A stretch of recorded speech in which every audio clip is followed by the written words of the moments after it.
कि वजीर आजम का स्टेटमेंट है अब से कुछ देर पहले का। उन्होंने कंज्यूमर प्राइस इंडेक्स यानी कि जो आवाम की जिंदगी पर महंगाई के असरात या किसी मुल्क में आवाम कितने खुशहाल हैं उसको मापने के कुछ पैमाने होते हैं, जिसके अंदर एक तो जीडीपी का बड़ा तस्करा किया जाता है कि जी उससे अंदाजा होता है कि मुल्क तरक्की कर रहा है या खुशहाल है।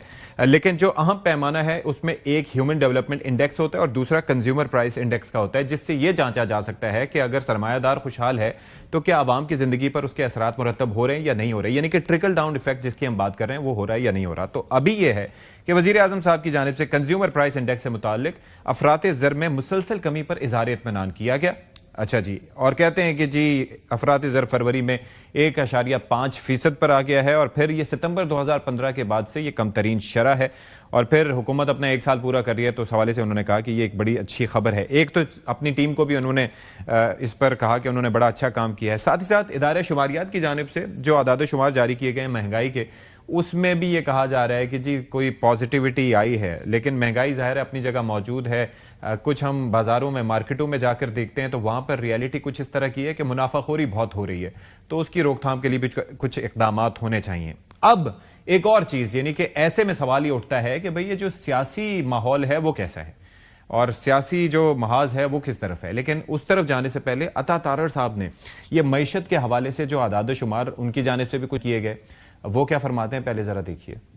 आज खुशखबरी आई है कि महंगाई अपनी कम तरीन सतह पे इतने अरसे में आई है और ये किसी मोजे से कम नहीं कि 1.5% पे महंगाई है आज, जो पिछले साल इसी महीने 23.1% पे थी। इससे पहले जो कम तरीन सतह थी वो 9 साल 5 माह पहले सितंबर 2015 में ये 1.3% पे आई थी। लगभग 9.5 साल बाद की कम तरीन सतह है महंगाई की।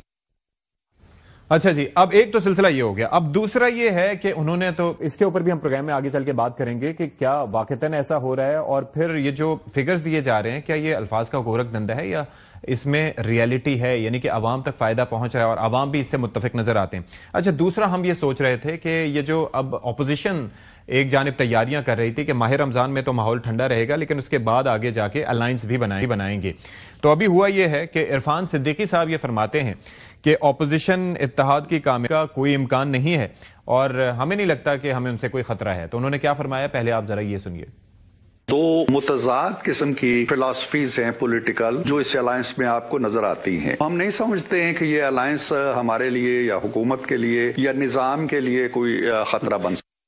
अच्छा, एक चीज तो ये अपनी जगह हो गई। दूसरी जानिब ये है कि ये जो ग्रैंड अलायंस की जो कोशिशें थी बनने की वो तातुल के शिकार हैं। हुआ ये है कि मौलाना फजलुर रहमान साहब ने कुछ जमानतें मांगी थी तहरीक इंसाफ से और फिर उन जमानतों मिलने के वो मुंतजर हैं कि भाई क्या उनकी जानिब से स्टेटमेंट आता है। दूसरा ये है कि इस पर कामरान मुर्तजा साहब ने एक ट्वीट भी किया।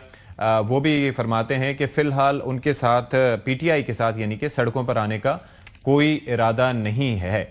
ये बातें अपनी जगह, लेकिन एक चीज और भी सामने आई, ये ट्वीट आपके सामने था कि वो कहते हैं कि सड़कों पे आने का कोई इरादा नहीं। दूसरी जानिब ये है कि काबीना में जो इजाफा हुआ, जाहिर है कि वजीर आजम का एक इख्तियार था, उन्होंने अपने हक को इस्तेमाल किया, लेकिन उसके अंदर एक चीज़ ये थी कि एक तो टाइमिंग पे बात की जा रही थी और दूसरा ये कहा जा रहा था कि ये जिन लोगों को इस हवाले से चुना गया है तो ऐसा क्यों करे। अच्छा, वैसे अभी भी अगर काबीना के साइज को देखा जाए तो वो इतना बड़ा नहीं है कि वो, अगर हम आईनी लिहाज से देखा जाए तो उस पर कोई कदगन है, लेकिन जिन लोगों का चुनाव किया गया है उस पर तहफ़्फ़ुज़ात ज़रूर हैं। यानी कि इख्तियार वली साहब ने परवेज़ खटक साहब की शमूलियत पर काफ़ी आवाज़ उठाई और उनकी जानिब से जाहिर है कि इस पर बात भी की गई कि उन्हें क्यों रखा गया और फिर उस पर उन्होंने एहतजाज भी किया है और उन्हें कुछ तहफ़्फ़ुज़ात भी पाए जाते हैं, कुछ शिकवे भी हैं जो वो अपने जाहिर है कि अपनी पार्टी के सरबराहान के सामने रखते हैं और बात भी कर रहे हैं और ट्वीट्स भी कर रहे हैं। अच्छा, एक तो चीज़ ये हो गई।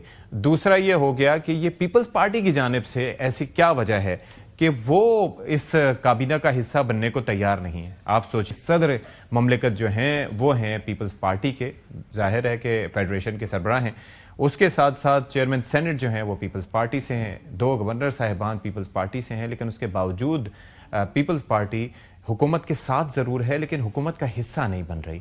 क्या ये कोई स्ट्रेटेजिक मूव है या क्या मामला है, इस पर हम ज़रा बात करेंगे। प्रोग्राम का बाकायदा आगाज़ कर लेते हैं। जो मेहमान हमारे साथ मौजूद हैं उनका तारुफ आपसे कराए देते हैं। हुमायूं मोहम्मद साहब हैं, पाकिस्तान तहरीक इंसाफ की नुमाइंदगी करेंगे। बहुत शुक्रिया हुमायूं साहब फॉर योर टाइम। साथ ही साथ राना एहसान अफजल मुस्लिम लीग नून की जानिब से हमारे साथ मौजूद हैं फैसलाबाद से, और फिर शर्मिला फारूकी साहब हमें ज्वाइन करेंगी कराची से, उनसे भी हम बात करेंगे, बल्कि ज्वाइन कर चुकी हैं। तो थैंक यू सो मच जी आप तमाम का कि आप हमारे साथ मौजूद हैं। तो राना साहब, स्टार्टिंग फ्रॉम यू, भाई ये जो शुरू में मैंने बयान किया कि मईशत कहा जा रहा है कि बड़ी अच्छी चल रही है, और माह रमज़ान में अगर मईशत बेहतर हो तो इसका मतलब है कि आवाम तो खुशहाल होने चाहिए। तो योर थॉट्स ऑन इट, बड़े अच्छे फिगर्स आ रहे हैं। बिस्मिल्लाहिर्रहमानिर्रहीम। जो फरवरी का महीना है उसके अंदर जो महंगाई के इजाफे में की जो शरह है वो 1.5% है। अच्छा। और इसके बाद जो जुलाई से फरवरी की जो शरह है वो 5.9% आ गई है। तो ये बिल्कुल एक रिमार्केबल टर्न अराउंड है। पिछले साल से जब महंगाई की शरह 20% से ज्यादा थी, बल्कि 28-29% थी, और उससे चंद महीने पहले ये 40% के करीब तक पहुंच गई थी। अच्छा। तो इसका ये मतलब है कि चीजें अंडर कंट्रोल आ गई हैं, स्टेबिलिटी अचीव हो गई है। आपने देखा कि एक्सपोर्ट्स में 10-12% इजाफा है पिछले साल के कंपैरिजन में।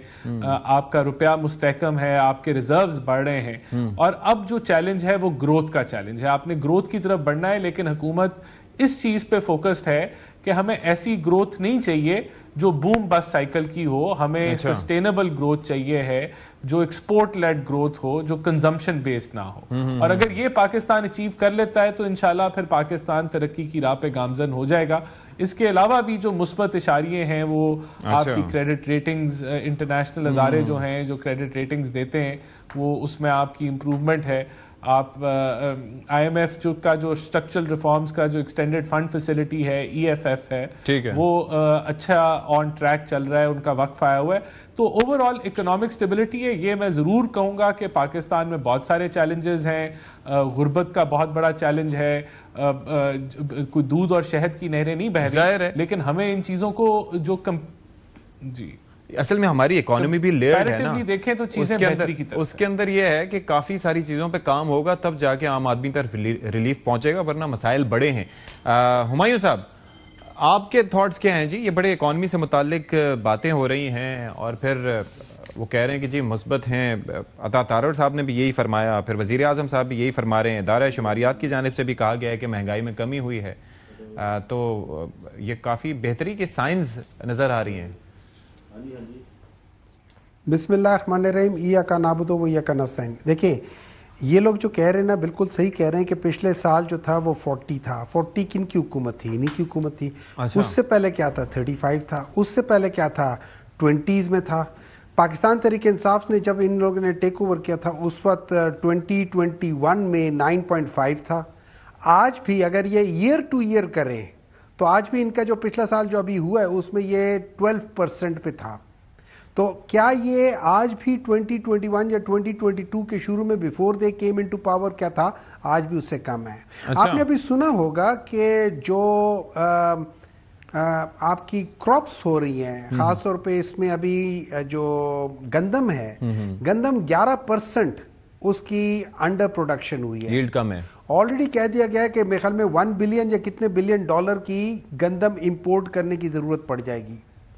जिस तरीके से अगर आप ओवरऑल देखा जाए, एक महीने के बिल्कुल मान लेते हैं हो जाते हैं, हर एक उस जगह पे 1 महीना, 1.5 महीना, 2 महीने होता है, आप ईयर टू ईयर देखते होते हैं। अच्छा। और ये भी ये याद रखें, ये इन्फ्लेशन अभी भी, इन्फ्लेशन का मतलब है स्पीड ऑफ जो महंगाई होती है वो किस रफ्तार से आगे बढ़ रही है।